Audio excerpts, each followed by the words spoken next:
वसुदेवसुतं देवं कंसचाणूरमर्दनं देवकी परमानन्दं कृष्णं वन्दे जगद्गुरुं।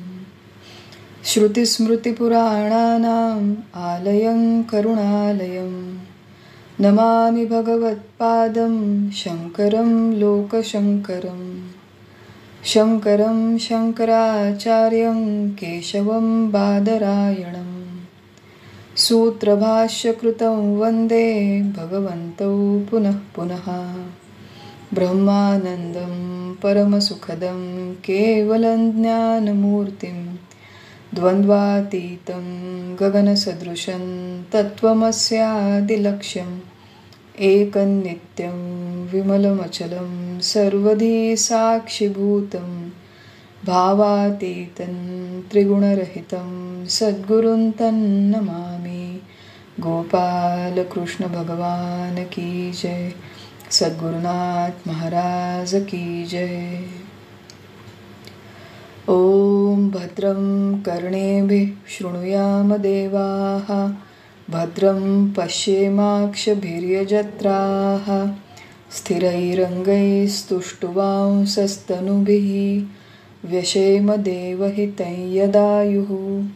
स्वस्ति न इन्द्रो वृद्धश्रवाः स्वस्ति नः पूषा विश्ववेदाः स्वस्ति नस्तार्क्ष्यो अरिष्टनेमिः स्वस्ति नो बृहस्पतिर्दधातु। ओम शांति शांति शांति।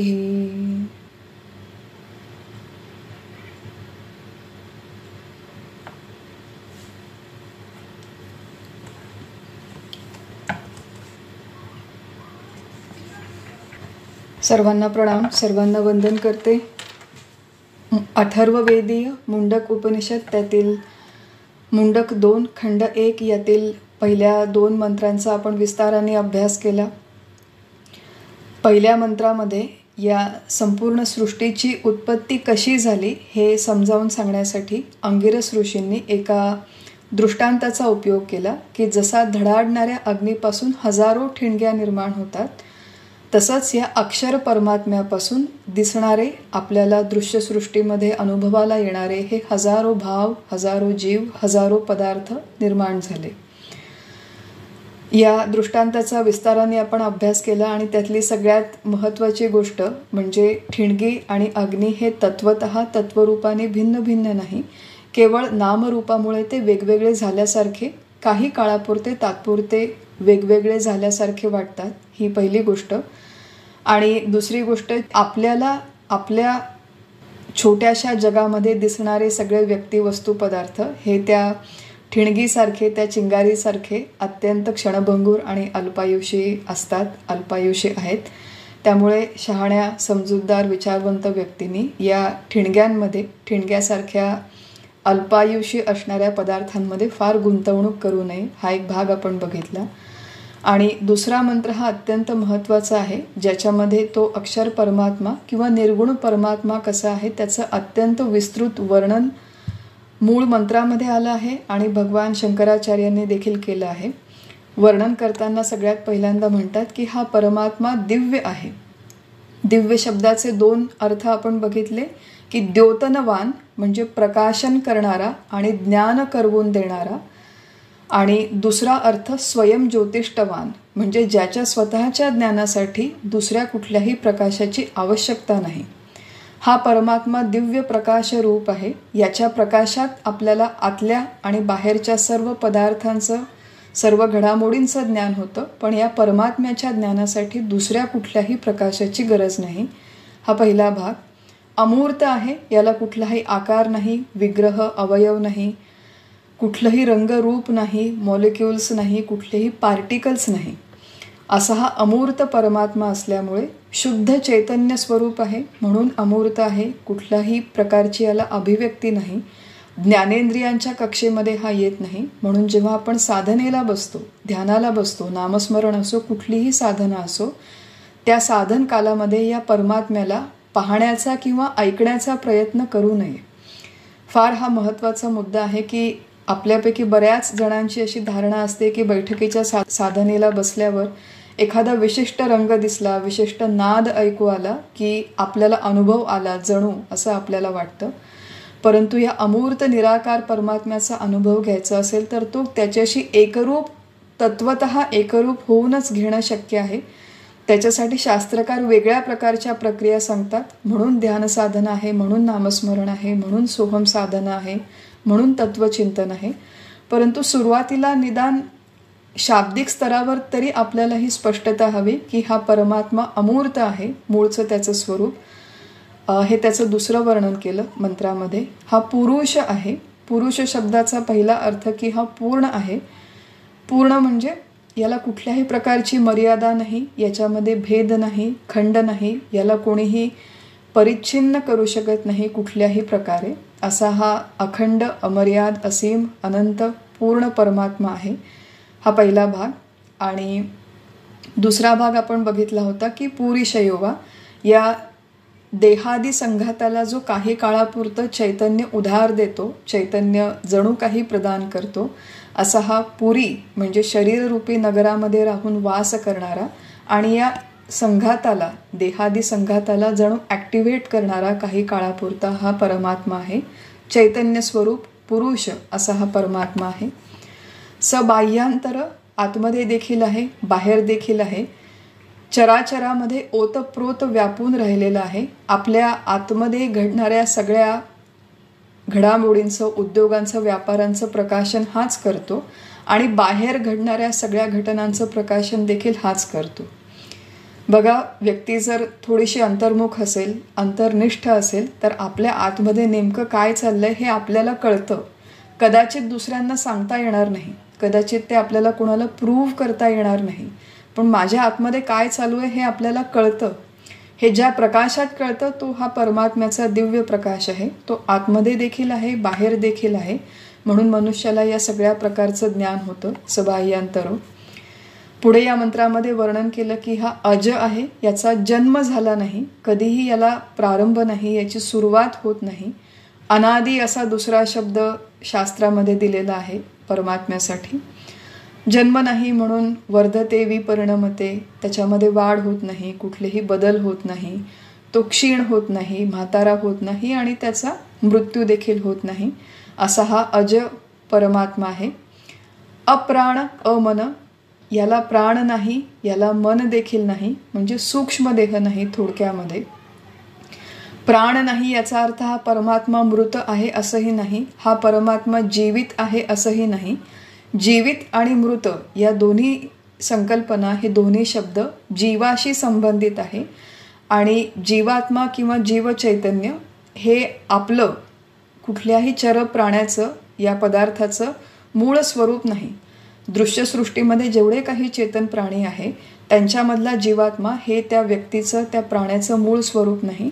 तर हा जो संपूर्ण सृष्टीमध्ये ओतप्रोत भरून व्यापलेला असीम अनंत परमात्मा, तो त्या प्राण्याचं मूळ स्वरूप आहे. अशा प्रकारे आपल्याला आचार्य, वेगवेगळे टीकाकार आणि मूळ उपनिषदातले श्रुतिकार ऋषी, अंगिरस ऋषी आपल्याला समजावून सांगतात की या परमात्म्याला सूक्ष्म देह देखील नाही, प्राण, मन इत्यादी.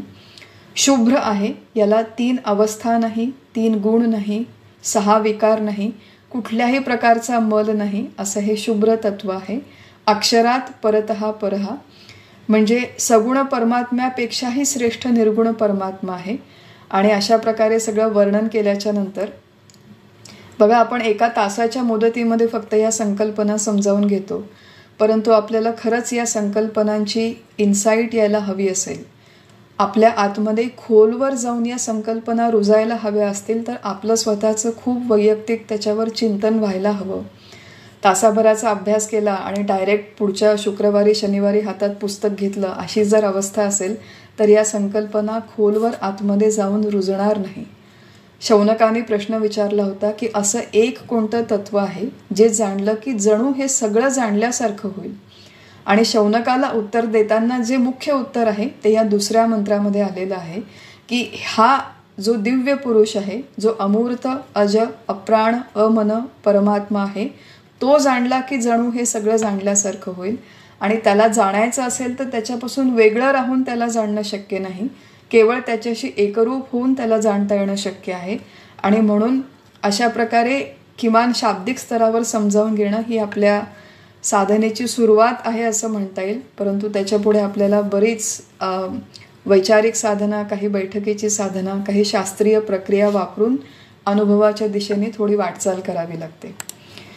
दुसऱ्या मंत्रामध्ये हा सगळा विषय सांगितल्याच्या नंतर तिसरा मंत्र सुरू होण्याच्या आधी भगवान शंकराचार्यांनी एक खूप सुंदर प्रश्न उपस्थित केला संबंध भाष्यामध्ये.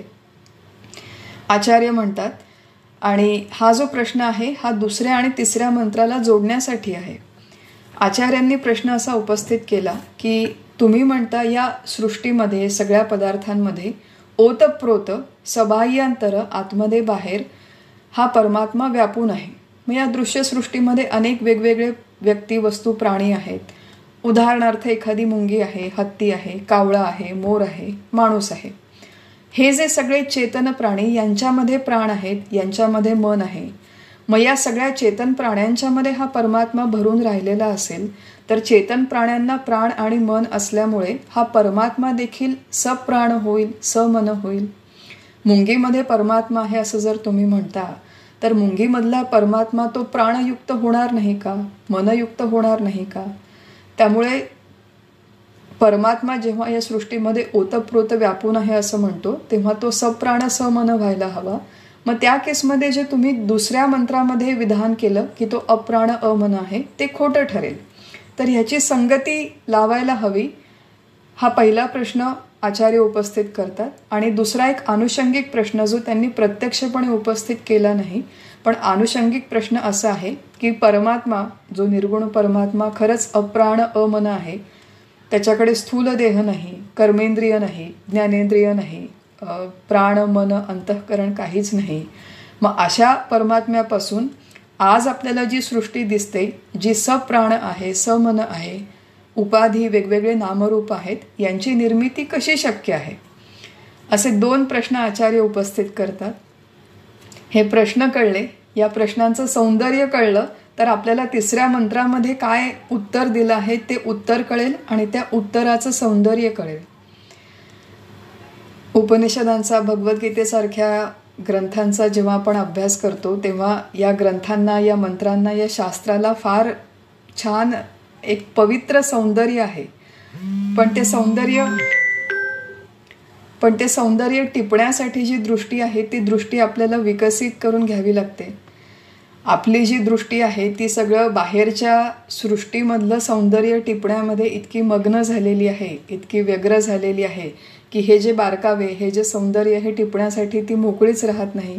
तिला मोकळं करावं लागतं, शांत करावं लागतं आपल्या दृष्टीला, आपल्या वृत्तीला. आणि मग हळूहळू अलगद, हळूवार, हलकेच या सगळ्या संकल्पना आहेत या समजवून घ्याव्या लागतात. स्वतःलाच हळूहळू वेगवेगळी हे विधानं, खंडन मंडन बघून त्या पटवून घ्याव्या लागतात. स्वतःचे संशय स्वतःच निवृत्त करून घ्यावे लागतात. शास्त्रकार, प्रबोधनकार आपल्याला एका हद्दीपर्यंत मदत करतील, एका हद्दीपर्यंत निर्देश करतील, पण त्याच्यानंतर आतमध्ये रुजवून घेण्याचं काम आपल्याला करावं लागतं. संबंध भाष्यामध्ये असे 2 प्रश्न उपस्थित केल्यावरती तिसऱ्या मंत्रामध्ये त्याचं उत्तर दिलेलं आहे. प्रत्यक्ष मंत्रामध्ये ते उत्तर नाही, परंतु आचार्य जेव्हा त्याच्यावर टीका लिहितात तेव्हा त्या टीकेच्या माध्यमातून त्यांनी या प्रश्नांची उत्तरं दिलेली आहेत. आपण तिसरा मंत्र वाचूया, ज्याच्यामध्ये म्हटलेलं आहे, एतस्मात् जायते प्राणः मनः सर्वेंद्रियाणि च खं वायुः ज्योतिः आपः पृथिवी विश्वस्य धारिणी.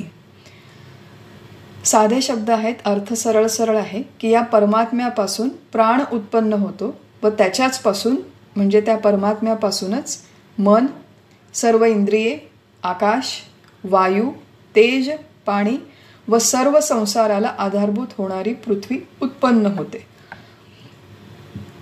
सृष्टी निर्मितीचा एक प्रकार इथे मूळ श्रुती वचनामध्ये सांगितलेला आहे आणि त्याचा विस्तार आपल्याला भगवान शंकराचार्य त्यांच्या टीकेमधून सांगतात. बघा, आपण असं थोडंसं नुसती कल्पना करू की आचार्यांनी जर या मंत्रावर टीका लिहिली नसती आणि नुसतेच उपनिषदांचे मंत्र आपल्यासमोर ठेवले असते तर या संपूर्ण उपनिषदाच्या मध्ये काय संगती आहे, एका मंत्राचा दुसऱ्या मंत्राशी काय संबंध आहे, त्याच्यात बारकावे काय आहेत, हे आपल्यासारख्या सामान्य लोकांच्या बुद्धीला कळणं टिपणं, उलगडणं, उमगणं कदापि शक्य नव्हतं. म्हणून अशा प्रकारे जे मोठे महान आचार्य आपल्या परंपरेमध्ये होऊन गेलेले आहेत, सनातन वैदिक हिंदू धर्माच्या या गुरु परंपरेमध्ये होऊन गेलेले आहेत, त्या सगळ्यांचे आपण ऋणी आहोत की त्यांनी आपल्यासाठी हे सुंदर तत्वज्ञान, त्याची स्पष्टीकरणं, त्या स्पष्टीकरणाची स्पष्टीकरणं वेगवेगळ्या प्रकारे आपल्यासाठी मांडून ठेवलेली आहेत. सृष्टी निर्मितीचा हा जो प्रकार या मुंडक उपनिषदाच्या मंत्रामध्ये आणि पुढील काही मंत्रांमध्ये सांगितलेला आहे, तो आपण केवळ याच संदर्भामध्ये अभ्यास करणार आहोत. आपण मागे एकदा बघितलं होतं की सृष्टी कशी निर्माण झाली या प्रश्नाचं उत्तर वेगवेगळ्या उपनिषदांनी थोड्याफार वेगवेगळ्या प्रकाराने दिलेलं आहे. त्यांनी जी सांगितलेली प्रक्रिया ती एकमेकांपासून देखील थोडी वेगळी आहे आणि इतर ग्रंथांमध्ये इतर शास्त्रकारांनी जे सृष्टी निर्मितीची प्रक्रिया किंवा सिक्वेन्स दिलेला आहे, क्रम, त्याच्यामध्ये सगळ्यांच्यामध्ये थोडेफार फरक आहेत, थोडेफार व्हेरिएशन्स आहेत. कुठल्याही ग्रंथाचा अभ्यास करताना ती संकल्पना त्या ग्रंथाच्या चौकटीमध्ये आणि संदर्भानेच समजून घ्यावी. याच्यामध्ये आपला वेळ वाचतो. नाहीतर मुंडकमध्ये असं सांगितलं परंतु पंचदशीत तसं सांगितलं, दासबोधामध्ये तसं सांगितलं, मग याचा त्याच्याशी काय संबंध आहे, त्याचा त्याच्याशी काय आहे, असं मॅपिंग करण्याचा प्रयत्न करू नये. त्याच्यामध्ये फार वेळ फुकट जातो आणि पदरात काहीच पडत नाही. त्यामुळे या ग्रंथाचा आणि या मंत्रांचा अभ्यास करताना आपण केवळ एवढ्याच म्हणजे मुंडक उपनिषदाच्याच चौकटीमध्ये करण्याचा हा प्रयत्न करणार आहोत. ही सगळ्यात पहिली गोष्ट. प्रत्यक्ष जो मंत्राचा अर्थ आहे तो समजावून घेण्यासाठी थोडीशी आधी पार्श्वभूमी आहे. त्या पार्श्वभूमीमध्ये 2-3 महत्त्वाचे मुद्दे आहेत. ते आचार्यांच्या टीकेच्या आधाराने समजावून घेण्याचा प्रयत्न करूया. दुसऱ्या मंत्रामध्ये सांगितलं की हा परमात्मा एक निर्गुण परमात्मा आहे, अक्षर परमात्मा आहे, ज्याला त्यांनी दिव्य, अज वगैरे असे शब्द वापरून दुसऱ्या मंत्रात वर्णन केलं होतं. साधा आपण विचार केला तर अशा अप्राण, अमन, अमूर्त परमात्म्यापासून काहीही निर्माण होणं शक्य नाही. असं थेरॉटिकली जरी असेल तरी आज आपला अनुभव काय आहे, आज आपली प्रतीती काय आहे की सगळी सृष्टी खरंच निर्माण झाली. हे माझं घर आहे, हा माझा देह आहे, या सगळ्या वस्तू आहेत, या खरंच निर्माण झाल्या. हे माझे लोक आहेत, हा माझा व्यवसाय आहे, ही माझी बँक आहे, ही माझी कार आहे, या सगळ्या गोष्टींची खरंच निर्मिती झाली. मग ही निर्मिती झाली कशी, कुठून झाली, याची काहीतरी संगती लावणं आवश्यक आहे. ती संगती लावण्यासाठी आचार्यांनी एक छान टीकेमध्ये काही मुद्दे दिलेले. त्यातलं मी एक छोटंसं संस्कृतचं वचन वाचून दाखवते. आचार्य म्हणतात की एतस्मात् एव पुरुषात नामरूप बीज उपाधी लक्षितात जायत. फार छान की नामरूप बीज उपाधी लक्षितात. नाम आणि रूप म्हणजे आपल्याला हे दृश्यसृष्टीत जेवढे काही पदार्थ, व्यक्ती, वस्तू जन्माला आल्यासारखे वाटतात त्या सगळ्यांना एक नाम आहे, त्या सगळ्यांना एक रूप आहे. नामरूप बीज म्हणजे हे सगळे पदार्थ बीजावस्थेमध्ये ज्या तत्वामध्ये राहतात त्या तत्वाची उपाधी या पुरुषांनी म्हणजे या अक्षर परमात्म्यांनी स्वीकार केली आणि मग त्याच्यापासून जायत. आता हे नामरूपधारी पदार्थ बीजरूपाने ज्या तत्वामध्ये राहतात त्या तत्वाला आपल्या शास्त्रामध्ये माया असं म्हटलेलं आहे. ही संपूर्ण सृष्टी जेव्हा निर्माण झाली त्या निर्मितीच्या आधी हे सगळे पदार्थ बीजरूपाने माया या तत्वामध्ये स्थित आहेत किंवा स्थित होते, अशा प्रकारे सगळे शास्त्रकार मांडणी करतात. आणि हा जो निर्गुण परमात्मा आहे त्याने या मायेच्या उपाधीचा स्वीकार केला, ज्या मायेमध्ये ही संपूर्ण सृष्टी बीजरूपाने अस्तित्वात आहे. त्याने त्या माया नावाच्या उपाधीचा स्वीकार केला. उपाधी स्वीकार केल्यावरती तो सगुण झाला आणि सगुण परमात्मा म्हणजेच ईश्वर त्यांनी या माया या उपाधीच्या मदतीने या संपूर्ण सृष्टीची रचना केली, ज्याच्यामध्ये सगळ्यात पहिल्यांदा मंत्रामध्ये म्हटलं की एतस्मात् जायतो प्राणः. आचार्यांनी याचं स्पष्टीकरण देताना म्हटलंय की नामधेय अनृतात्मक प्राणः. प्राणाची निर्मिती झाली. मूळ मंत्रामध्ये एवढंच लिहिलंय की प्राणाची निर्मिती झाली, परंतु ती कशी झाली तर आचार्य म्हणतात की नामधेय. नामधेय म्हणजे नाममात्र. नाममात्र म्हणजे केवळ नावापुरती, आणि नावापुरती म्हणजे आपल्याला समजूत घालण्यापुरती असं इथे म्हटलेलं आहे की ही निर्मिती झाली. प्रत्यक्षात काय आहेत ते प्राण? अनृत. अनृत म्हणजे खोटे. खोटे किंवा शास्त्रीय शब्द त्याच्यासाठी आहे मिथ्या. मिथ्या प्राणांची मिथ्या निर्मिती झाली. मिथ्या शब्दाचा आपण अर्थ मागे बघितला होता की जे सत्विलक्षण, असत्विलक्षण, अनिर्वचनीय, मिथ्या या संकल्पना आपण विस्ताराने आधी बघितल्या होत्या. त्यामुळे आज आपण या संकल्पनांचा विस्तार करणार नाही. याच्यासाठी आधीचं श्रवण झालेलं असणं आवश्यक आहे. या सगळ्या संकल्पनांची क्रिस्टल क्लॅरिटी आपल्यामध्ये असणं आवश्यक आहे की मिथ्या शब्दाचा अर्थ आहे जे सतच्या लक्षणांशी जुळत नाही, जे असतच्याही लक्षणांशी जुळत नाही. म्हणजेच दुसऱ्या भाषेमध्ये जी तीनही काळात आहे असंही नाही, तीनही काळात नाही असंही नाही, मधल्या काळात थोड्या वेळापुरतं जणू असल्यासारखं वाटतं असं जे थोड्या वेळापुरतं असणं त्याला म्हणतात मिथ्या. त्याच्याबद्दल आहे की नाही हे निश्चित स्वरूपाने आपण सांगू शकत नाही. अनिर्वचनीय आहे. सत्विलक्षण, असत्विलक्षण, अनिर्वचनीय निश्चितपणे सांगता येत नाही, म्हणून मिथ्या. ही झाली शास्त्रीय भाषा. आणि सोप्या भाषेमध्ये त्यालाच म्हणतात की असं अस्तित्व, असं असणं जे भ्रमरूप आहे, थोड्या काळापुरतं आहे, इंटरमिजिएट, टेम्पररी किंवा फिकल असे त्याच्यासाठी इंग्लिशमध्ये शब्द आहेत. तर प्राणांची ही जी निर्मिती झाली ही अनृत प्राण आहे आणि त्यांची अनृत निर्मिती नामधेय म्हणजे नावापुरती झाली. या निर्गुण परमात्म्यांनी माया नावाच्या उपाधीचा स्वीकार केला. त्याच्यापासून प्राण या मिथ्या तत्वाची मिथ्या निर्मिती झाली. खरी खरी निर्मिती झाली नाही, ती जणू झाल्यासारखी वाटली. उपाधी ही संकल्पना आपण जेव्हा म्हणतो निर्गुण परमात्म्यांनी मायेची उपाधी स्वीकार केली. उपाधी ही संकल्पना स्पष्ट असणं आवश्यक आहे. माया ही संकल्पना. आता बरेच जण म्हणतात माया म्हणजे काय शक्ती आहे का? मायेची अनेक वेगवेगळी नावं आहेत. त्याच्यातली एक नाव शक्ती देखील आहे, परंतु ते वेगळ्या संदर्भात वापरलं जातं.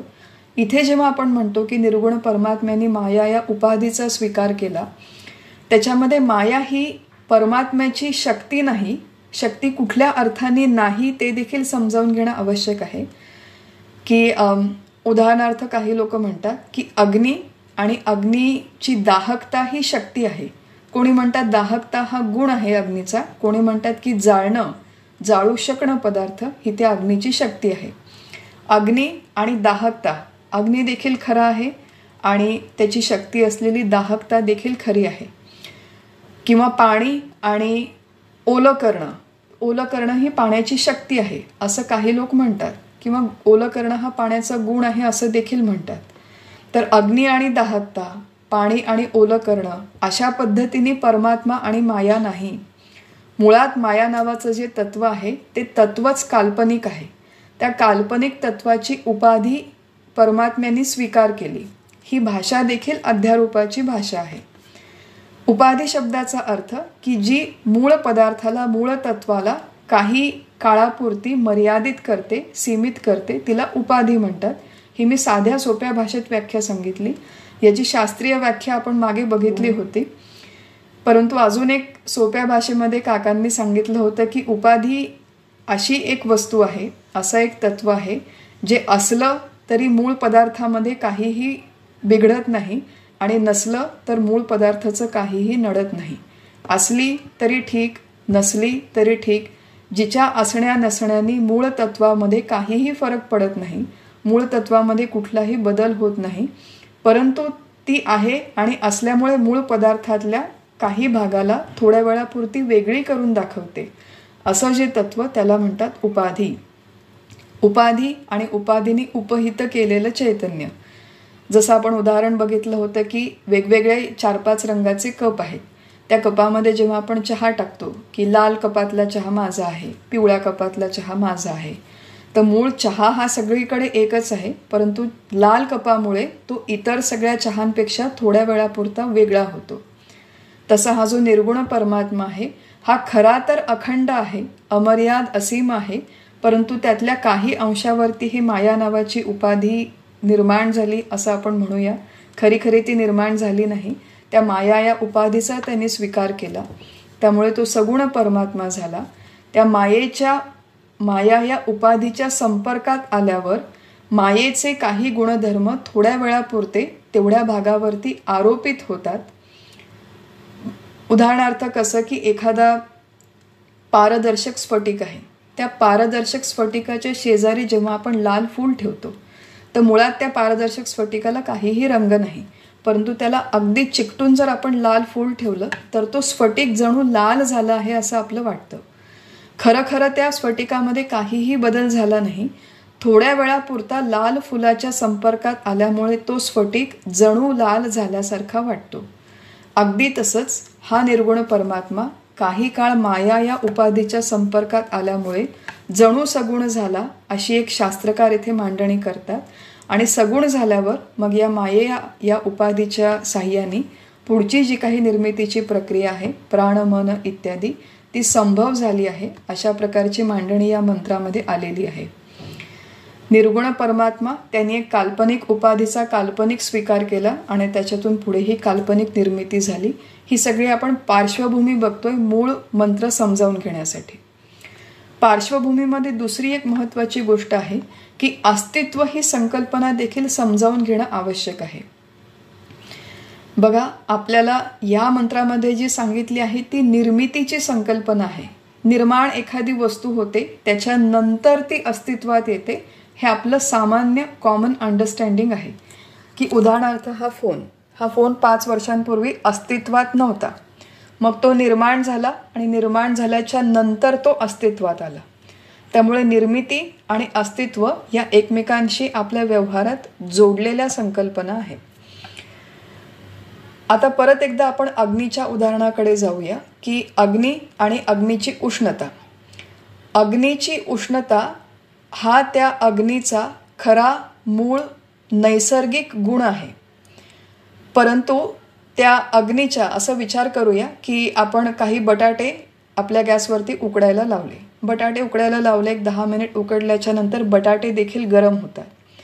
परंतु बटाट्यांची जी गरमी आहे, बटाट्यांची जी उष्णता आहे, तो त्यांचा मूळ गुणधर्म नाही, तो त्यांनी काही काळापुरता अग्नीकडून उधार घेतलेला गुणधर्म आहे. मग अग्नीची उष्णता ही खरी खरी उष्णता आहे आणि बटाट्यांची उष्णता ही खोटी खोटी उष्णता आहे.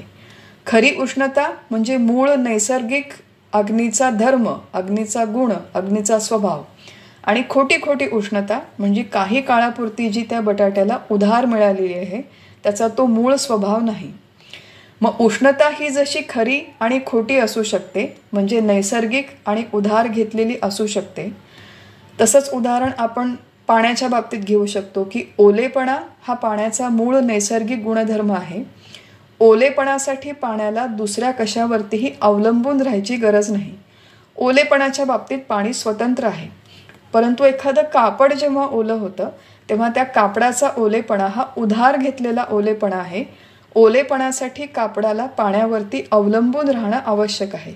ओलेपणा हा त्याचा स्वतःचा गुणधर्म नाही, तो त्याचा खोटा खोटा ओलेपणा आहे, उधार घेतलेला ओलेपणा आहे. हे जसं ओलेपणाच्या बाबतीत आणि उष्णतेच्या बाबतीत, अगदी तसंच अस्तित्व म्हणजे एक्झिस्टन्स हा एक आस्पेक्ट, हा एक घटक, हा एक आयाम जर आपण विचारात घेतला तर एक अस्तित्व आहे खरं खरं अस्तित्व आणि एक अस्तित्व आहे खोटं खोटं अस्तित्व. खरं खरं अस्तित्व कोणाचं आहे? सत एव सौम्य इदमग्रे आसीत. छांदोग्य उपनिषदामध्ये ही श्रुती येते. ही संपूर्ण सृष्टी निर्माण होण्याच्या आधी सत नावाचं केवळ एकच तत्व अस्तित्वात होतं. हे देखील कालसापेक्ष शब्द आहे, परंतु तो आपल्या परिचयाचा आहे, म्हणून आपण म्हणू की ही सगळी नामरूपात्मक सृष्टी दिसू लागण्याच्या आधी केवळ सत नावाचं तत्व आहे. सृष्टी जेव्हा दिसते तेव्हा देखील सत आहे. सृष्टीचा जेव्हा विनाश होईल तेव्हा देखील सत आहे. सत शब्दाचाच अर्थ शास्त्रकार आपल्याला सांगतात पदार्थ निरपेक्ष अस्तित्व. असं एक अस्तित्व जे कुठल्याही पदार्थाच्या असण्यावर वा नसण्यावर अवलंबून नाही, असं जे निरपेक्ष अस्तित्व त्याला म्हणतात सत. आणि सत तत्वाचं जे अस्तित्व आहे ते खरं खरं अस्तित्व आहे. त्या अस्तित्वासाठी सत तत्वाला कोणावरतीही अवलंबून राहण्याची गरज नाही. परंतु फोनला जे अस्तित्व आहे, पुस्तकाला जे अस्तित्व आहे, टेबलाला जे अस्तित्व आहे, आपल्या देहाला जे अस्तित्व आहे, ते खोटं खोटं अस्तित्व आहे. खोटं खोटं म्हणजे काय? जशी बटाट्याची उष्णता ही खोटी खोटी आहे, कपड्यांचा ओलेपणा हा खोटा खोटा आहे, म्हणजे त्यांना थोड्या वेळापुरता उधार मिळालेला आहे. अगदी तसंच फोन, देह, ग्रंथ, टेबल, सगळ्या व्यक्ती, सगळे वस्तू, सगळे पदार्थ हे जेव्हा निर्माण होऊन अस्तित्वात येतात तेव्हा ते अस्तित्व त्यांना थोड्या वेळापुरतं उधार मिळालेलं अस्तित्व आहे. काही काळ ते त्या नामरूपात्मक पद्धतीने, त्या अभिव्यक्तीने अस्तित्वात राहतील. काही काळानंतर ते अस्तित्वातून निघून जातील. हे जे येणारं जाणारं अस्तित्व आहे ते खोटं खोटं अस्तित्व, उधार घेतलेलं अस्तित्व. आणि अशा अस्तित्वासाठी या सगळ्या पदार्थांना कशावर तरी अवलंबून राहायची गरज आहे, कुठून तरी ते उधार घेण्याची आवश्यकता आहे. ज्याच्याकडून हे अस्तित्व उधार घेतलं जातं, ज्याच्यावरती या सगळ्या पदार्थांना अस्तित्वासाठी अवलंबून राहावं लागतं, त्या तत्वाला म्हणतात सत, त्याला म्हणतात पदार्थ निरपेक्ष अस्तित्व. या ज्या सगळ्या संकल्पना आहेत ही केवळ पार्श्वभूमी आहे या मंत्रामध्ये जे बारकावे आहेत ते समजावून घेण्यासाठी. आता प्रत्यक्षात मंत्रामध्ये काय म्हटलेलं आहे की एतस्मात् जायते प्राणः, या निर्गुण परमात्म्यापासून प्राणांची उत्पत्ती झाली. असं जेव्हा आपण म्हणतो प्राणांची उत्पत्ती झाली, त्याच्या आधी आपण काय बघितलं होतं की फोनची उत्पत्ती झाली, पुस्तकाची उत्पत्ती झाली, या देहाची उत्पत्ती झाली. उत्पत्ती झाल्याच्या नंतर ते अस्तित्वात आले, उत्पत्तीच्या आधी ते अस्तित्वात नव्हते. अगदी तसंच हे जे प्राण आहेत हे उत्पत्तीच्या नंतर जणू अस्तित्वात आले, उत्पत्तीच्या आधी ते अस्तित्वात नव्हते. मग प्राणांचं जे अस्तित्व आहे ते खरं खरं आहे का खोटं खोटं आहे? जी आपण आत्तापर्यंत तर्क परंपरा, जे एक लॉजिक आणि रिझनिंग बघितली, जी एक चेन ऑफ रिझनिंग बघितली, त्या रिझनिंगनी जर विचार केला तर प्राण जेव्हा म्हणतो आपण जायते म्हणजे निर्माण झाले, त्या शब्दामध्येच हा एक भाव आहे की त्या प्राणांची निर्मिती किंवा निर्मितीनंतरचं अस्तित्व हे खोटं खोटं आहे. ते कायम कालनिरपेक्ष अस्तित्व नाही, कायम टिकणारं अस्तित्व नाही, ते येणारं जाणारं आहे, म्हणजे ते खोटं खोटं अस्तित्व आहे. त्यामुळे इथे जेव्हा मूळ मंत्रामध्ये म्हटलेलं आहे की एतस्मात् जायते प्राणः, तर एक विचार इथे भगवान शंकराचार्य आपल्यासमोर मांडतात की ही जी निर्मिती आहे ही नामधेय म्हणजे नामापुरती आहे, आणि अनृत निर्मितीच्या नंतर सुद्धा जे तत्व निर्माण होतं ते देखील कायम टिकणारं नाही, खोटं खोटं तत्व आहे. थोड्या वेळापुरतं आहे, थोड्या वेळापुरतं राहील, थोड्या वेळानंतर ते निघून जाईल. कायम टिकणारं ते अस्तित्व नाही, कायम टिकणारं ते तत्व नाही. अशी ही निर्मिती आहे. बघा, आपण जर आपल्या स्वबुद्धीने या मंत्राचा अभ्यास केला असता तर आपण नुसतं स्थूल दृष्टीने या मंत्राकडे बघितलं असतं की एक परमात्मा नावाची काहीतरी गोष्ट आहे, त्याच्यातून प्राण झाले, मन झाले, आधी हे नंतर ते पंचमहाभूत झाली, असं म्हणून आपण सोडून दिलं असतं. परंतु निर्मिती आणि अस्तित्व हे मुळातून काय आहे, काय प्रकारच्या संकल्पना आहेत, याचा फार विस्तृत सखोल विचार आपल्या शास्त्रकारांनी, आपल्या टीकाकारांनी मांडलेला आहे. ही निर्मिती आणि अस्तित्वाची संकल्पना समजावून घेण्यासाठी अजून एक दृष्टी आपल्याला काही टीकाकारांनी दिलेली आहे. काही ठिकाणी हा विचार या मंत्राच्या संदर्भात मांडला गेलेला आहे की निर्मिती जेव्हा व्यवहाराच्या दृष्टीने, आता साधा व्यवहाराच्या दृष्टीने विचार करू की जेव्हा निर्मिती होते तेव्हा ती दोन प्रकारची निर्मिती होते, दोन प्रकारांनी निर्मिती होऊ शकते व्यवहारामध्ये. आपल्या अनुभवाला धरून विचार करू. निर्मिती होण्यासाठी दोन घटक होणं आवश्यक आहे. निर्मित झालेल्या वस्तूला आपण म्हणतो कार्य, आणि त्या निर्मितीसाठी म्हणजे कार्याच्या निर्मितीसाठी काहीतरी कारण असणं आवश्यक आहे. कारणं विना कार्यं न सिद्ध्यति. जर कारण नसेल तर त्याच्याशिवाय कार्य निर्माण होणं शक्य नाही. कॉज अँड इफेक्ट प्रिन्सिपल ज्याला आपण म्हणतो की विदाऊट कॉज इफेक्ट शक्य नाही, तसं कारणाशिवाय कार्य शक्य नाही. हे आपलं कुठलंही फोन, लॅपटॉप, पाणी, आपलं घर, हे सगळं निर्माण होण्यासाठी काहीतरी कारण आवश्यक होतं. कारण होतं म्हणून कार्याची निर्मिती झाली. ही जेव्हा आपल्या व्यवहारामध्ये निर्मिती होते, ही दोन प्रकारची निर्मिती होते. एकाला म्हणतात परिणाम, दुसऱ्याला म्हणतात विवर्त. शास्त्रीय संकल्पना आहेत. आपण त्याच्या अगदी शास्त्रप्रचूर व्याख्या न बघता साध्या सोप्या शब्दांमध्ये त्या मूळ संकल्पना समजावून घ्यायचा प्रयत्न करूया. दोन प्रकारची निर्मिती, एकाला म्हणतात परिणाम, दुसऱ्याला म्हणतात विवर्त. एक प्रकारची निर्मिती अशी आहे की ज्याच्यामध्ये कारणाच्या स्वरूपाचा पूर्णतः त्याग होऊन कार्याची निर्मिती होते. उदाहरणार्थ दुधाचं दही होणं. दूध हे कारण आहे, त्याच्यापासून निर्माण होणारं दही हे कार्य आहे. दुधाचं जेव्हा दही होतं तेव्हा त्याच्यामधलं दूधत्व किंवा दूधपणा हा पूर्णपणे नष्ट होतो आणि दही नावाचं कार्य तयार होतं. त्याच्यामध्ये दुधाचा मागमूस देखील नाही. स्वस्वरूपाचा पूर्णपणे त्याग होऊन जेव्हा त्या कारणापासून कार्याची निर्मिती होते त्याला म्हणतात परिणाम. दही हा दुधाचा परिणाम आहे, कारण की त्याच्यामध्ये दूध हे दूध रूपाने आता शिल्लक नाही. हा झाला पहिला निर्मितीचा प्रकार. आणि दुसरा निर्मितीचा प्रकार त्याला म्हणतात विवर्त. विवर्तामध्ये कारणाच्या स्वरूपाचा त्याग न करता जी निर्मिती होते त्याला म्हणतात विवर्त. उदाहरणार्थ रज्जू आणि रज्जूपासून निर्माण होणारा सर्प. रज्जू शब्दाचा अर्थ आहे जाड दोरखंड. वेदांताचं थोडंफार श्रवण ज्यांनी याच्या आधी केलेलं आहे त्या सगळ्यांच्या परिचयाचा हा दृष्टांत आहे की फार पूर्वीच्या काळी जेव्हा वीज नव्हती, इलेक्ट्रिसिटी नव्हती, तेव्हा संध्याकाळच्या वेळेस मंद अंधकारामध्ये एखाद्या घराच्या कोपऱ्यामध्ये जर जाड दोरी म्हणजे रज्जू पडलेली असेल तर दुरून पाहणाऱ्याला इथे जणू काही सर्प आहे असं वाटायचं. जेवढा काळ तिथे साप आहे असं वाटायचं तेवढा काळ तो साप अत्यंत खरा वाटायचा. आणि साप खरा वाटल्यामुळे त्याची भीती वाटायची की अरे त्या सापाचं तिथे तोंड आहे, तिथे जणू त्याचे दात आहेत, तिथे त्याची शेपटी आहे, आता हा घरभर फिरेल का, हा माझ्यापर्यंत येईल का, हा मला चावेल का. हा सगळा मनामध्ये जो व्यापार सुरू हा कशामुळे सुरू आहे, कारण की समोर साप दिसतो. प्रत्यक्षात साप निर्माण झाला का? नाही. प्रत्यक्षात तिथे काय आहे? केवळ रज्जू, केवळ दोरी. रज्जूपासून सापाची जी भ्रमरूप निर्मिती आहे त्याला म्हणतात विवर्त. त्यामुळे सर्प हा रज्जूचा विवर्त आहे, याला शास्त्रीय भाषा आहे. दही हा दुधाचा परिणाम आहे. रज्जू हा सर्पाचा किंवा सर्पावरचा विवर्त आहे. विवर्त म्हणजे रज्जूच्या मूळ स्वरूपामध्ये काहीही बदल झाला नाही. साप जेव्हा भासतो त्याच्या आधी देखील रज्जू आहे. साप भासतानाच्या काळामध्ये देखील रज्जू आहे तशीच आहे. आणि उद्या काही वेळाने टॉर्च टाकल्यावर सापाचा भ्रम निघून जाईल. भ्रम निघून गेल्यावर देखील रज्जू आहे तशीच आहे. त्यामुळे भ्रमकाली, भ्रमाच्या आधी आणि भ्रमाच्या नंतर रज्जूचं म्हणजे दोरीचं मूळ स्वरूप आहे तसं अखंड राहतं. त्याच्यामध्ये काहीही बदल होत नाही. मग मूळ स्वरूपामध्ये काहीही बदल न होता जी भ्रमरूप निर्मिती होते त्या भ्रमरूप निर्मितीला विवर्त असं म्हणतात. दही हा दुधाचा परिणाम आहे, सर्प हा रज्जूचा विवर्त आहे. अशा दोन प्रकारे व्यवहारामध्ये निर्मिती होते आणि त्याच्यानुसार आपला त्या निर्माण झालेल्या कार्याशी व्यवहार होतो.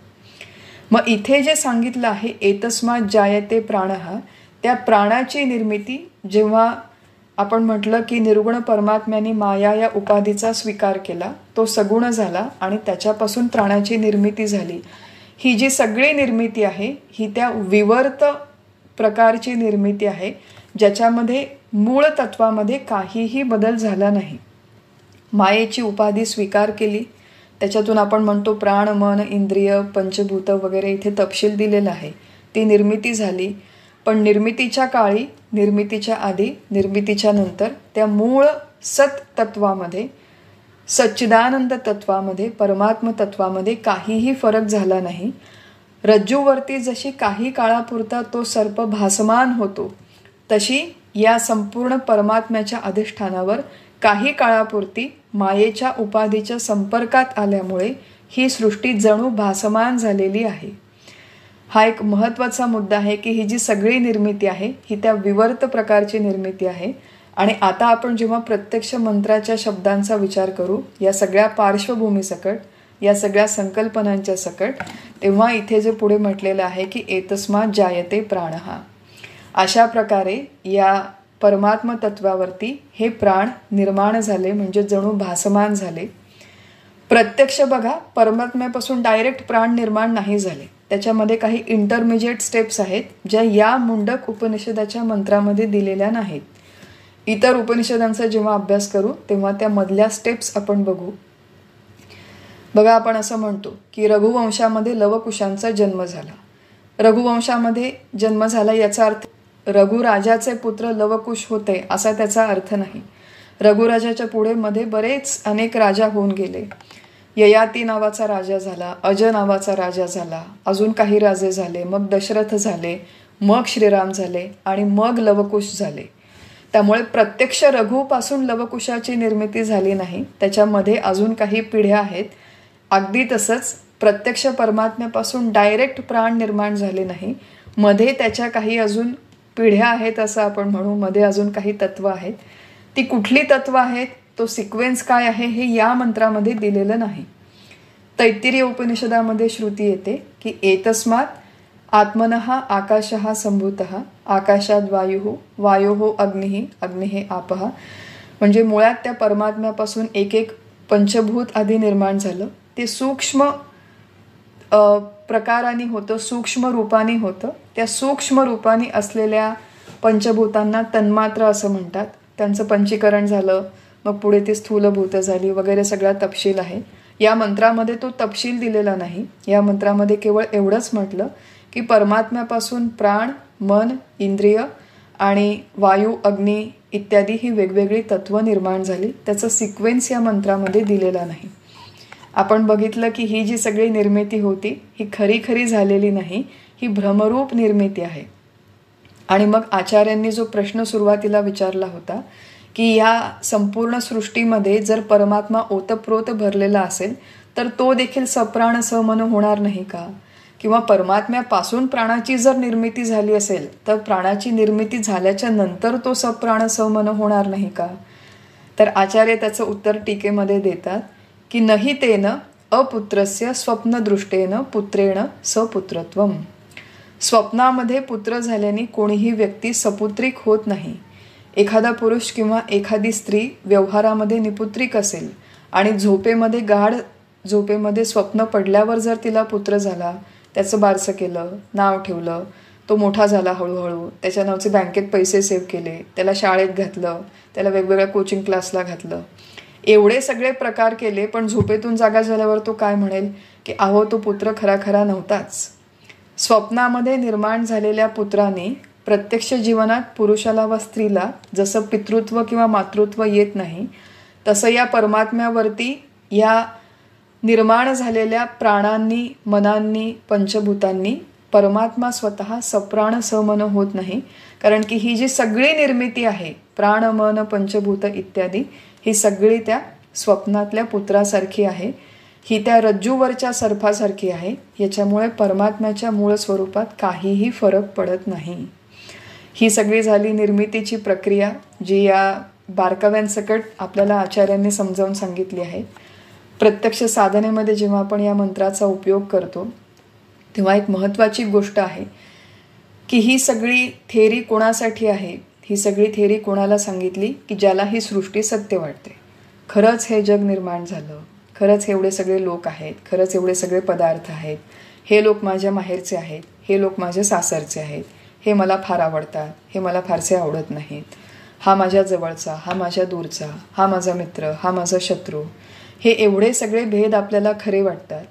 ते नुसते खरे वाटत नाहीत तर त्यांचे आपल्यावर फार मोठे अनुकूल प्रतिकूलाचे आघात होतात. सगळ्या सृष्टीमध्ये ते तत्व आहे हे काही आपल्याला अजून दिसत नाही, कळत नाही, पटत नाही, अजिबात पटत नाही. ठीक आहे, हे श्रुतीमध्ये वगैरे सांगितलं असेल. या सगळ्याला शास्त्रामध्ये म्हणतात जगत सत्यत्व भ्रांती. म्हणजे हे सगळं खरं वाटतं. मग खरं वाटतं ना तुला, खरं वाटतं तर मग हे निर्माण कसं झालं समजावून घे. म्हणून एक आपल्या समजुतीपुरती ही प्रक्रिया सांगितलेली आहे. लहान मुलाची जसं समजूत घालतात की बा तुला खरं वाटतं नाही, मग ठीक आहे, थोड्या वेळापुरतं तुला काय भावला भावली खरे वाटतात, चल मग आपण त्यांचं लग्न लावून देऊ, तेवढ्या वेळापुरता तू आनंदी हो. मोठा झाल्यावर आपल्यालाच त्याला कळतं की ते काही भावला भावली, ते लग्न खरं नव्हतं. असेच आपण परमार्थाच्या दृष्टीने बालबुद्धी आहोत, म्हणून आपल्याला हे समजावणं सगळं चालू आहे. जोपर्यंत ही सृष्टी आपल्याला सत्य वाटते तोपर्यंत सगुण परमात्मा म्हणजे ईश्वर या सृष्टीचा निर्माता आहे. तो या सृष्टीला सांभाळतो, सगळ्या चराचर जीवांना सांभाळतो आणि तोच या सृष्टीचा नंतर लय करतो. आणि ईश्वर या सृष्टीचा मालक आहे. या सृष्टीचं नियोजन सगळं त्याच्या नियोजनानुसार ही सृष्टी चालते. म्हणून एकच गोष्ट लक्षात घ्यायची की मी याची मालक नाही. शेवटी समजावून काय घ्यायचंय की आज ज्या घरामध्ये मी राहते, जी नोकरी, जो बँक बॅलन्स, त्याची पारमार्थिक दृष्टीने मी मालक नाही. व्यावहारिक सत्तेमध्ये मी मालक आहे, तेवढ्यापुरते ते सगळे व्यवहार करावेत, पण फार त्याच्यामध्ये गुंतून बसू नये. त्या ईश्वराच्या नियोजनानुसार काही काळापुरता हा देह, हे व्यक्ती, हे लोक कुटुंबातले माझ्या वाट्याला आलेले आहेत. जीवनातल्या अशा अनेक घटना आपल्या जीवनात होतात की ज्याची आपल्याला आपल्या बुद्धीने काहीही संगती लागत नाही. असे अनेक वेळा येतात की जेव्हा आपली क्षमता, आपली शक्ती कमी पडते. अशी जेव्हा वेळ येते, आपले सगळे प्रयत्न करून होतात आणि एक जेव्हा अशी वेळ येते की आता आपली शक्ती, क्षमता काही काम करत नाही, तेव्हा हे स्वीकार करावं की हे ईश्वराच्या नियोजनाने सगळं जग चालू आहे. त्या ईश्वराला शरण जावं, त्याच्या सगळ्या आज्ञा पाळाव्यात, त्याचं वर्चस्व समजावून घ्यावं, जाणून घ्यावं. आपलं असं आहे की आपण त्या ईश्वराला, भगवंताला एकीकडे नमस्कार करतो आतून, म्हणजे शरीराने नमस्कार करतो, आणि मनातून मात्र कायम टक्कर असते की हे सगळं माझ्याच वाट्याला का आलं, एवढं सगळं मी तुझं केलं पण तू माझ्या वाट्याला एवढे वाईट भोग का दिले. असे कुठलेही प्रश्न ईश्वराला विचारायचे नाही. ईश्वर म्हणजे सगुण परमात्मा आहे. तो ही सृष्टी चालवतो, तो आपल्या जीवनाचं नियोजन करतो आणि त्याच्या नियोजनानुसार हे सगळं चालू आहे. हे सगळं जाणून घ्यायचं, स्वीकारायचं आणि आपली आसक्ती या संसारातली कमी करायची. आणि मग या सगुण परमात्म्याचा आधार घेत घेत जेव्हा आपण आपली साधना करतो, तेव्हा सगुणाचे आधारे निर्गुण पाविजे निर्धारे. सगुण परमात्मा म्हणजे ईश्वर हा देखील माईकच आहे, परंतु हा माईक असलेला परमात्मा खरा आहे, त्याने ही सृष्टी निर्माण केली, तोही चालवतो, हे स्वीकारून जेव्हा आपण उपासना करतो, हे स्वीकारून जेव्हा आपण साधना करतो, तेव्हा या सगळ्या जगाची सत्यत्व भ्रांती कमी व्हायला आपल्याला मदत होते, आपली आसक्ती कमी व्हायला मदत होते आणि या सगुणाच्या साह्याने निर्गुणाची प्राप्ती होण्यासाठी त्या दिशेने आपली वाटचाल होते.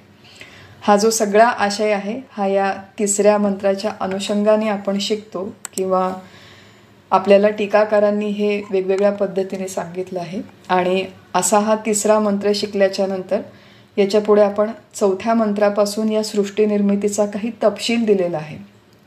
बघा, या खंडामध्ये फक्त पहिले 3 मंत्र महत्त्वाचे आहेत आणि मग 10वा मंत्र महत्त्वाचा आहे.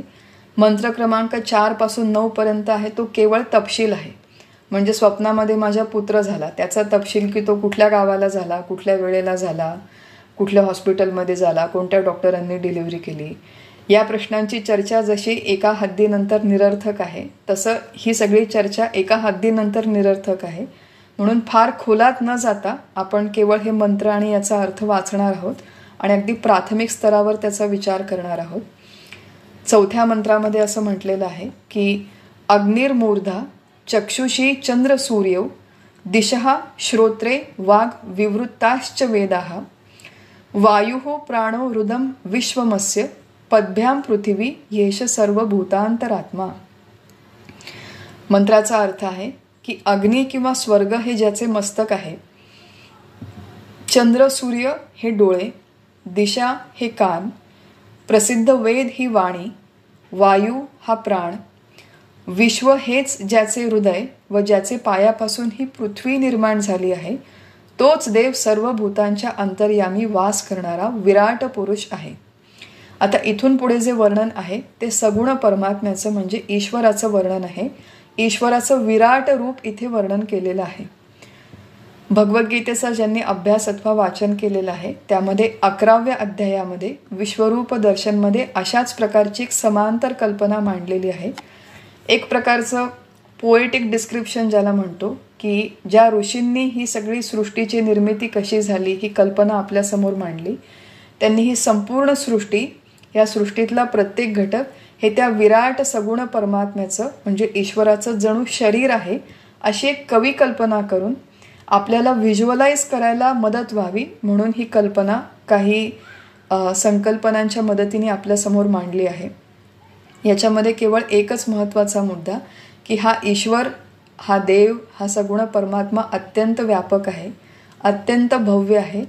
त्याच्या व्यापकतेचा आणि भव्यतेचा आपल्याला थोडासा अंदाज यावा म्हणून हे इथे वर्णन दिलेलं आहे. इथे म्हणतात की या परमात्म्याचं म्हणजे ईश्वराचं मस्तक हा अग्नी आहे आणि अग्नी शब्दाचा अर्थ इथे आचार्य म्हणतात की द्युलोक, हा द्युलोक म्हणजे स्वर्ग. स्वर्ग या परमात्म्याचं मस्तक आहे. चंद्र आणि सूर्य हे त्याचे जणू डोळे आहेत. बघा, दिवसाचे सगळे जे व्यापार आहेत ते सूर्याच्या प्रकाशाने प्रकाशित होतात, सूर्याच्या प्रकाशामुळे आपल्याला दिसतात. आणि रात्रीचे सगळे व्यापार हे चंद्रामुळे प्रकाशित होऊन आपल्याला दिसतात. तर याच्या मागे एक संकल्पना अशी आहे की भगवान म्हणजे ईश्वर हा सगळं काही बघतो. दिवस असो वा रात्र असो, जगातला कुठलाही कोपरा असो, ईश्वराचे डोळे हे सगळीकडे जातात. त्याला सगळीकडे कुठे काय चालू आहे याची जाणीव असते, माहिती असते. अशी एक त्याच्या मागची कल्पना आहे. त्याचे कान म्हणजे 10 दिशा आहेत, सगळ्या दिशा, पूर्व पश्चिम उत्तर दक्षिण या 4 दिशा, आग्नेय नैऋत्य ईशान्य वायव्य या अजून 4 दिशा, आणि याच्याशिवाय ऊर्ध्व आणि अधो अशा एकूण 10 दिशा आपल्याकडे आहेत असं मानलं जातं. या सगळ्या दिशा म्हणजे ईश्वराचे कान आहेत. म्हणजे दुसऱ्या भाषेमध्ये हा देव सगळं काही ऐकतो, तो सगळं काही बघतो, सगळं काही ऐकतो. म्हणून त्याला सर्वज्ञ म्हणतात की कुठे काय चालू आहे हे त्या ईश्वराला बरोबर माहिती असतं. मला असं वाटतं की मी आता खोलीचं दार बंद करून बसीन, लोकांना वाटेल की ताई केवढा भगवद्गीतेचा अभ्यास करतायत, पण इथे आतमध्ये बसून मी थोडा वेळ फोन बघते, थोडा वेळ काय यूट्यूब बघते, काहीतरी इकडचे तिकडचे व्हिडिओ वाचन चालू असतं. मला असं वाटतं की मला बघणारं कोणी नाही आहे. मनुष्यांमधलं दुसरं कोणी तुला बघू शकणार नाही हे जरी खरं असेल तरी देव बघतो. कुठल्या क्षणाला आपलं काय चालू आहे, आपण कसे वागतो, आपण कसे बोलतो, आपण कसे राहतो, आपल्या बोलण्यामध्ये आणि वागण्यामध्ये काही ताळमेळ आहे की नाही, या सगळ्या गोष्टींचं रेकॉर्ड ठेवणारं ईश्वर नावाचं तत्व आहे. तो सगळं काही सर्व काळी बघतो, पाहतो आणि ऐकतो, अशी ही संकल्पना आहे. पुढे म्हटलं की या ईश्वराची वाणी म्हणजे वेद आहेत. वेद ही संकल्पना आपण बघितली होती की प्रगाढ ध्यानावस्थेमध्ये अत्यंत शुद्ध निर्मल बुद्धी असलेल्या ऋषींना हे वेदांचे मंत्र स्फुरले, ऐकू आले, म्हणून आपण त्यांना श्रुती म्हणतो. तर हे जे वेद आहेत ही मुळात ईश्वराची वाणी आहे, ईश्वराचे श्वास आहेत, ईश्वराची निर्मिती आहे. ऋषींना केवळ ते ऐकू आले आणि जसे ऐकू आले तसे त्यांनी शब्दबद्ध केले. कुठल्याही उपनिषदाचा अभ्यास करताना आपण बघूया की या कुठल्याही उपनिषदामध्ये ज्या ऋषींना ते मंत्र स्फुरले किंवा ऐकू आले त्या प्रत्यक्ष ऋषींचं नाव किंवा त्यांचं वैयक्तिक महिमा मंडन इथे कुठेही केलं गेलेलं नाही. आपलं हे जे तत्वज्ञान आहे हे व्यक्तिप्रधान नाही, हे तत्वप्रधान तत्वज्ञान आहे. याच्यामध्ये मूळ तत्वावरती भर दिलेला आहे. त्यामुळे कुणाला स्फुरण झाले त्या ऋषींनी असं म्हटलं नाही की कॉपीराईट अमुक अमुक अंगिरस ऋषी, माझ्या नावचं पेटंट, माझ्या नावचं कॉपीराईट, ते कोणी कॉपी केलं की तुम्हाला एवढे $1 मिलियन फाईन वगैरे भानगडी त्यांच्याकडे नव्हत्या. कारण की ही व्यक्तिगत निर्मिती आहे असं ते कधीही मानत नव्हते. असे हे जे वेद आहेत हे प्रत्यक्ष ईश्वराची वाणी आहे. आज या ज्या मंत्रांचा अभ्यास आपण करतो हे प्रत्यक्ष भगवंताकडून आपल्याला आलेलं मार्गदर्शन आहे. जे लोक मुळात आस्तिक आहेत, आस्तिक प्रवृत्तीचे आहेत, त्यांना अशा प्रकारे जर या वेदांकडे बघितलं तर त्या मंत्रांवर, त्यांच्या आशयावर श्रद्धा ठेवण्यासाठी उपयोग होतो. पुढे म्हणलंय की वायू या ईश्वराचे प्राण आहेत. जे काही पंचवायू या संपूर्ण सृष्टीमध्ये फिरतात ते त्याचे प्राण आहेत. संपूर्ण विश्व त्याचं हृदय आहे आणि त्याच्या चरणापासून पृथ्वी प्रकट होते. म्हणजे स्वर्ग हे त्याचं मस्तक आहे, पृथ्वी हे त्याचे चरण आहेत. स्वर्गापासून पृथ्वीपर्यंत आधीमध्ये जे काही सगळे लोक येतात त्या सर्व लोकांमध्ये हा परमात्मा चराचर सृष्टीमध्ये ओतप्रोत व्यापून आहे. आणि शेवटी म्हटलं की सर्व भूतांतरात्मा, सर्व भूतांचा तो अंतरात्मा आहे. ईश्वर सर्व भूतानां हृद्देशेर्जुन तिष्ठती, भगवद्गीतेमध्ये म्हटलेलं आहे. त्यामुळे मगाशी मी जसं म्हटलं की माझ्या आतमध्ये हा ईश्वर अंतरात्मा बनून कायमचा निवास करतो. माझ्या आतले व्यापार आणि माझ्या बाहेरचे व्यापार हे त्या ईश्वराला सगळं कळतं. मी भलेही दुसऱ्या कोणाला सांगणार नाही, दुसऱ्या सगळ्यांपासून मी लपवून ठेवीन, पण भगवंताला कळतं. म्हणूनच आपण त्याला म्हणतो की तो कर्माध्यक्ष आहे, कर्मफलदाता आहे. तो अजिबात निर्दयी नाही, निष्ठूर नाही, पक्षपाती नाही, लहरी नाही. ज्या ज्या व्यक्तीला त्याच्या त्याच्या कर्मांची फळं आज ना उद्या, या वर्षी नाही तर पुढच्या वर्षी, या जन्मात नाही तर पुढच्या जन्मात, तो ईश्वर दिल्याशिवाय राहत नाही. म्हणून हा ईश्वर सर्व भूतांतरात्मा सर्व भूतांच्या आतमध्ये राहून सगळ्या भूतांचं, व्यक्तींचं व्यष्टी स्तरावर नियमन करतो आणि संपूर्ण सृष्टीमध्ये राहून सृष्टीचं समष्टी स्तरावर देखील नियमन करतो, अशी या ईश्वराची संकल्पना या 4थ्या मंत्रामध्ये मांडलेली आहे. आणि अशीच आपण एक 5वे 6वे मंत्र वाचून थोडक्यामध्ये या संकल्पना समजावून घेऊ.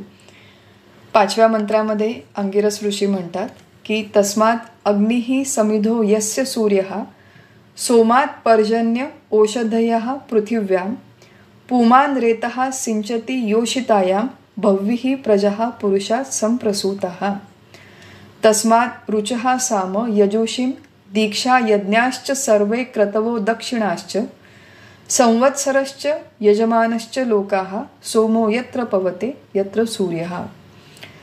मंत्रांचा अर्थ आहे की त्याच पुरुषापासून सूर्य ज्याला समिधारूप आहे असा अग्नी निर्माण झाला, अग्नीपासून सोम, सोमापासून मेघ, मेघापासून पृथ्वीवर वनस्पती निर्माण झाल्या, अन्नापासून उत्पन्न झालेले वीर्य पुरुष स्त्रीच्या योनीमध्ये शिंपडतो, अशा प्रकारे त्या पुरुषापासून पुष्कळ प्रकारे प्रजा निर्माण झाली. त्याच पुरुषापासून ऋग्वेद, सामवेद, यजुर्वेद, दीक्षा, व्रतग्रहण वगैरे सर्व यज्ञ, क्रतू, दक्षिणा, संवत्सर, यजमान व ज्यांना चंद्र पवित्र करीत असून सूर्य प्रकाशित करीत आहे असे नाना लोक निर्माण झाले. मुंडक उपनिषदामध्ये दिलेली ही सृष्टी निर्मितीची एक प्रक्रिया आहे, एक प्रकार आहे. जसं मी म्हटलं की या मंत्रांमध्ये कुठेही सिक्वेन्स दिलेला नाही, आधी काय नंतर काय, साधारण त्या परमात्म्यापासून काय काय निर्माण झालं याची एक मोठी यादी दिलेली आहे. त्या यादीमधले काही घटक आपण याच्या आधी बघितले होते, याच्या आधीच्या मंत्रांमध्ये. आणि की त्या एतस्मात जायते प्राणः, प्राण झाला, मन झाला, पंचभूत झाली वगैरे. तशीच अजून एक यादीमध्ये काही वेगवेगळे घटक इथे दिलेले आहेत. यातला जो 5वा मंत्र आहे त्या 5व्या मंत्रामध्ये एक पंचाग्नी नावाची संकल्पना दिलेली आहे.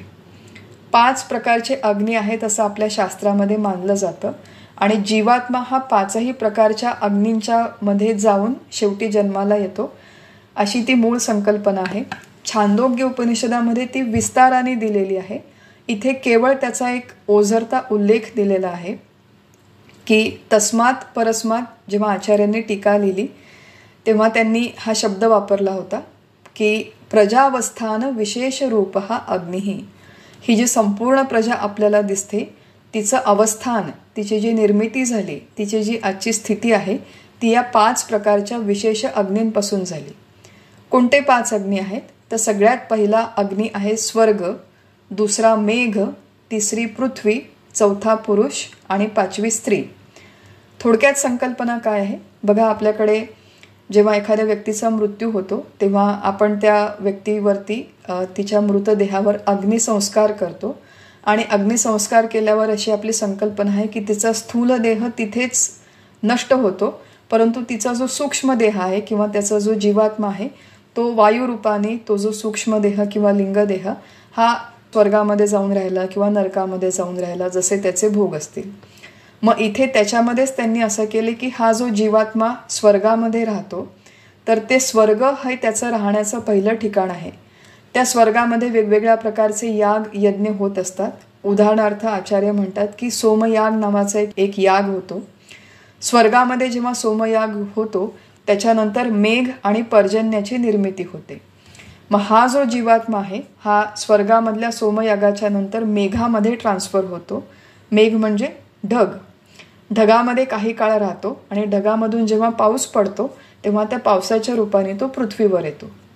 स्वर्ग आणि सोमयाग हे त्याचं राहण्याचं पहिलं ठिकाण, पहिला अग्नी. मेघ आणि मेघापासून पडणारा पर्जन्य हे दुसरं ठिकाण, दुसरा अग्नी. हे पर्जन्य म्हणजे त्या पावसाच्या पाण्याच्या रूपातून तो जमिनीमध्ये येतो. जमिनीमध्ये म्हणजे पृथ्वीमध्ये ते पावसाचे पाण्याचे थेंब शिरतात आणि त्याच्यातूनच पुढे अन्नाची निर्मिती होते. पृथ्वीमध्ये जेव्हा तो जातो पाण्याचा थेंब किंवा जीवात्मा त्या रूपाने जेव्हा जातो तेव्हा पृथ्वी हे त्याचं राहण्याचं तिसरं ठिकाण आहे, तिसरा अग्नी. पृथ्वीमधून धान्याची निर्मिती होते म्हणून पृथ्वी आणि ते धान्य ही तिसरा अग्नी मानला आहे. ते धान्य एखादा पुरुष खातो. पुरुष हे त्याचं राहण्याचं चौथं ठिकाण, चौथा अग्नी. आणि पुरुषाचं जे वीर्य निर्माण होतं ते स्त्रीच्या योनीमध्ये जातं आणि तिथे गेल्यावरती त्या गर्भाचा परत जन्म होतो. त्यामुळे पुरुष हे 4था यज्ञ आणि स्त्री हा 5वा यज्ञ. स्वर्ग, मेघ, पृथ्वी, पुरुष आणि स्त्री असे 5 प्रकारचे अग्नी आहेत. जीवात्मा या सर्कलमध्ये फिरतो आणि मग त्याची निर्मिती होते असं मानलं गेलेलं आहे. ही सगळी संकल्पना 5व्या मंत्रात सांगितली. आणि 6व्या मंत्रामध्ये एक जी संकल्पना आपण एक 2-4 मिनिट जास्त घेऊ आणि ही संकल्पना आज पूर्ण संपवू. 6व्या मंत्रामध्ये मुख्यतः वेद आणि यज्ञविधी करण्यासाठी ज्या ज्या गोष्टी आहेत त्यांची निर्मिती झाली त्याचं वर्णन केलेलं आहे. बघा, पुराण काळी ऋषींनी उपनिषदांमध्ये ह्या ज्या संकल्पना सांगितल्या, या सगळ्या संकल्पनांचा आणि निसर्गाच्या चक्राचा अगदी एक दृढ संबंध होता. आपल्याकडे आता ही जी आपण जीवाची निर्मिती बघितली की पाऊस, अन्न, पाणी, हे सगळं निसर्गाचं चक्र आणि आपलं मानवी जीवन हे एकमेकांशी अत्यंत जोडलेलं आहे. आयसोलेशनमध्ये आपल्या ऋषींनी कुठलाही विचार केला नाही. मग एक बघूया की या सृष्टीमध्ये जीवाची, प्राण्यांची निर्मिती होण्यासाठी अन्न असणं आवश्यक आहे. अन्न असण्यासाठी आधी पाऊस पडणं आवश्यक आहे. पाऊस पडण्यासाठी आधी काही यज्ञ होणं आवश्यक आहे. आणि मग हे यज्ञ कसे करायचे, तर यज्ञाची विधी ज्या वेदांमध्ये सांगितलेली आहे ती निर्मिती कशी झाली हे वर्णन या 6व्या मंत्रामध्ये केलेलं आहे. भगवद्गीतेचा जेव्हा आपण अभ्यास केला, 3ऱ्या अध्यायामध्ये आपण बघितलं होतं, अन्नात भवन्ति भूतानि पर्जन्यात अन्नसंभवः. तेच एक चक्र तिथे मांडलं होतं. इथे ते जरासं वेगळ्या प्रकारे मांडलेलं आहे. इथे एक सिक्वेन्स दिलेला नाही, पण एवढंच म्हटलं की ह्या परमात्म्यापासून ऋग्वेदाची निर्मिती झाली. ऋग्वेदाचे मंत्र त्यांना ऋचा असं म्हटलं जातं. विशिष्ट छंद वृत्तांमध्ये व्यवस्थित बांधलेल्या या रचना म्हणजे ऋग्वेदाचे मंत्र, त्यांची निर्मिती झाली. सामवेदाची निर्मिती झाली. सामवेदामध्ये सगळे साम मंत्र आहेत ज्याच्यामध्ये मुख्यतः गायनशास्त्र सांगितलेलं आहे. यजुर्वेदाची निर्मिती झाली. यजुर्वेदाच्या मंत्रांमध्ये वेगवेगळे जे मंत्र आहेत त्यामध्ये अक्षर, पाद, चरण ही सगळी अनियमित रचना आहे. मुळात बरेचसे हे जे गद्यरूप मंत्र आहेत यजुर्वेदाचे किंवा वाक्यरूप मंत्र आहेत त्या यजुर्वेदाची निर्मिती झाली. बरं, नुसते वेद आणि मंत्र निर्माण नाही झाले तर परमात्म्यापासून दीक्षा म्हणजे पूर्वीच्या काळी यज्ञ करण्यासाठी यज्ञकर्त्याला काही विशेष अधिकार असण्याची आवश्यकता होती. ते अधिकार मौंजी बंधनासारख्या विधीमधून त्याला दिले जायचे. मग हे विधी कसे करायचे याचं विधान ज्या काही मंत्रांमध्ये आलेलं आहे त्यांना दीक्षा या नावाने इथे निर्देश केलेला आहे की अधिकार प्राप्तीसाठी दीक्षा इत्यादी काही संस्कार जन्मापासून मृत्यूपर्यंत त्या यजमानावर होण्याची आवश्यकता आहे. त्या सगळ्या संस्कार विधींची देखील निर्मिती झाली. प्रत्यक्ष यज्ञासाठी जो विधी, यज्ञाची निर्मिती झाली. यज्ञ म्हणजे अग्निहोत्र, वैश्वदेव इत्यादी कसे करायचे, त्याच्यासाठी काय काय स्टेप्स आहेत या सगळ्यांची माहिती देणारे यज्ञ निर्माण झाले. क्रतू म्हणजे यज्ञासाठी लागणारी सामग्री की किती प्रकारची आहुती द्यायची, किती प्रमाणात द्यायची. यूप म्हणजे तो जो खांब आहे, ज्या खांबाला यज्ञाचा बळी बांधून ठेवला जायचा, त्या यज्ञाच्या सामग्रीची देखील निर्मिती झाली. दक्षिणा म्हणजे एखादा यज्ञ करण्यासाठी तो जो ऋषी आहेत, जे याज्ञिक आहेत, त्यांना काही दक्षिणा देणं आवश्यक आहे. मग कुठल्या यज्ञासाठी गोदान द्यावं, दुसऱ्या प्रकारची दक्षिणा द्यावी, याचं सगळ्यांचे विधी सांगणारे मंत्र निर्माण झाले ज्याच्यामध्ये दक्षिणेचं वर्णन केलेलं आहे. संवत्सर म्हणजे प्रत्येक यज्ञ करण्यासाठी काही शुभकाल हवा, काही मुहूर्त हवा की हा राहुकाल आहे, अमुक काल आहे, अमुक वेळेस करा, अमुक वेळेस करू नका, हे सांगणारं जे सगळं शास्त्र संवत्सर ते देखील निर्माण झालं. शेवटी यजमान म्हणजे जो यज्ञ करणार आहे त्या यजमानाची निर्मिती झाली. आणि लोक की एवढा सगळा यज्ञ केल्याच्या नंतर त्याचं फळ म्हणून कुठला लोक प्राप्त होईल. आणि म्हणजे पूर्वी असं अजूनही संकल्पना आहेत की अमुक यज्ञ केला तर तो उत्तरायण मार्गाने या वरच्या लोकामध्ये जाशील किंवा दक्षिणायन मार्गाने या खालच्या लोकांमध्ये जाशील वगैरे. हे सगळे विधी, सगळे संकल्पना ज्या मंत्रांमध्ये सांगितले आहे, विधांमध्ये सांगितले आहे, त्या सगळ्यांची निर्मिती या परमात्म्यापासून झाली. अशा प्रकारे या सगळ्याचं आपण असं आहे की आपण कुठलंही अग्निहोत्र करत नाही, आपल्याला याची माहिती नाही. आपल्या जीवनाच्या दृष्टीने याच्यामध्ये एवढाच एक अर्थ आहे की आपण आपलं जीवन नियमबद्ध, शिस्तबद्ध जगावं. अशा प्रकारे आपण चांगलं यज्ञमय भाव किंवा दृष्टी ठेवून आपली दैनंदिन जीवनातली कर्म केली तर ती जणू यज्ञरूप होतील. या संपूर्ण सृष्टीचा जो एक संतुलन आहे, इकॉलॉजिकल बॅलन्स म्हणतो आपण, तो राखला जाईल. त्याच्यामुळे सृष्टीचक्र राखलं जाईल. पाणी, अन्न, धान्य, शेती सगळं व्यवस्थित होईल आणि त्याच्यातून हे सृष्टीचक्र सगळं सांभाळलं जाईल. चांगले कर्म केले तर त्याचे चांगले फळं मिळतील, वाईट कर्म केले तर वाईट फळं मिळतील. एवढा हा सगळा आशय हा आपल्यापुरता महत्त्वाचा आहे. यातला जो तपशील आहे त्या तपशिलाचा अभ्यास करण्याची आपल्याला गरज नाही. आपल्या साधनेच्या दृष्टीने त्याचा फारसा उपयोग नाही. म्हणून आपण अशा दृष्टीने आज मंत्र क्रमांक 3 ते मंत्र क्रमांक 6 या अशा एकूण 4 मंत्रांचा अभ्यास केला. याच्या पुढच्या सत्रामध्ये मंत्र क्रमांक 7 ते 10 याचा आपण अभ्यास करणार आहोत आणि त्याच्यानंतर या दुसऱ्या मुंडकातील पहिल्या खंडाची समाप्ती होईल. आज आपण आपलं हे चिंतन आहे हे इथेच थांबवू. हरिओम.